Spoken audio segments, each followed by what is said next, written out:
The Triple Crown News Minute for April 11th is presented by Kentucky Equine Research, which has been looking into coenzyme Q10 in racehorses. Find out more about that coming up. But first, Ray, we have 2 preps left for the Kentucky Derby. The big one is at Oaklawn Park on Saturday. It's the Arkansas Derby. We've talked about the histories of these preps. Let's talk a little bit about the history of the Arkansas Derby. Well, I think this one fits sort of in between the 2 most influential races, the Florida Derby and Santa Anita Derby, and the Wood and the Bluegrass. Of course, we had American Pharoah come through Arkansas a few years ago and then go on to win the Triple Crown. But there's a lot of horses that didn't win the Derby necessarily that had a big impact. Curlin is an example of that. And even Classic Empire a couple of years ago was a good second in the Preakness. And of course, going back a little bit farther, 15 years or so, Smarty Jones, near miss in the Triple Crown after winning the Arkansas Derby. And he had the big bonus that sort of made that run exciting for winning the series of races at Oaklawn Park and then the Kentucky Derby. Yeah, the names that have come out of the Arkansas Derby, everyone knows, and you just mentioned some of them. This year's field is 11 deep. Half of them, roughly, are coming out of one of the divisions of the Rebel Stakes.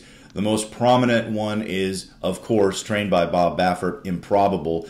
After his run in that division of the Rebel Stakes, I thought he would emerge as the #1 Derby favorite at that point. He didn't win, but his race was wide throughout. It was a really bad trip, and he just got nipped at the wire. I'm assuming he's probably going to be in pretty good shape for this one. Yeah, and let's note the jockey switch from Drayden Van Dyke to Jose Ortiz. I think that's major. This was a terrible trip he got in the Rebel in a race that he needed. So he nearly won the race, but wide early, wide on the far turn, and he got beat by Long Range Toddy, a horse that under John Court got the absolute perfect trip. I would be shocked to see Improbable do anything but win and win by open lengths. I think he is a lead pipe cinch in the Arkansas. All right. Well, if he does win, and in that fashion, it looks like Baffert is probably going to have the 3 favorites for the Kentucky Derby. I mean, honestly, of course, Roadster jumped up last week, and Game Winner still put in his typical performance, and then you've got Improbable, so he would probably have the top 3 choices heading into the Kentucky Derby. But Improbable has to score some points here because he is 26th on the list, and he's not getting in if he throws in a clunker. So let's make sure that's clear. But there are some other contenders in here who are interesting. Omaha Beach was the winner of one of those divisions of the Rebel Stakes. He probably doesn't need points. He's got 37.5 right now, but that's at 19th position, so people could still jump over him. And then you have Galilean, trained by Jerry Hollendorfer. What do you make of some of these other horses? Well, Omaha Beach is interesting because Mike Smith rides him. He also rides Roadster. So after this race, he'll have a very interesting decision to make if Omaha Beach runs big. Galilean, I think he's a Calbred that was looking very impressive against fellow Calbreds, and I think he'll have to improve a lot, and I just don't see it in him. The one horse that I think has an outside shot with some improvement is Bill Mott-trained Country House, who was in the Louisiana Derby, was not a factor, but he was a little studdish before the race in the paddock, probably didn't have his mind on running. The fact that Mott runs him back in just a few weeks, I'm kind of interested in that because this is a really good-looking horse, and I think he's got a lot of talent. He just hasn't put it together yet. I'm curious about the pace scenario in this race.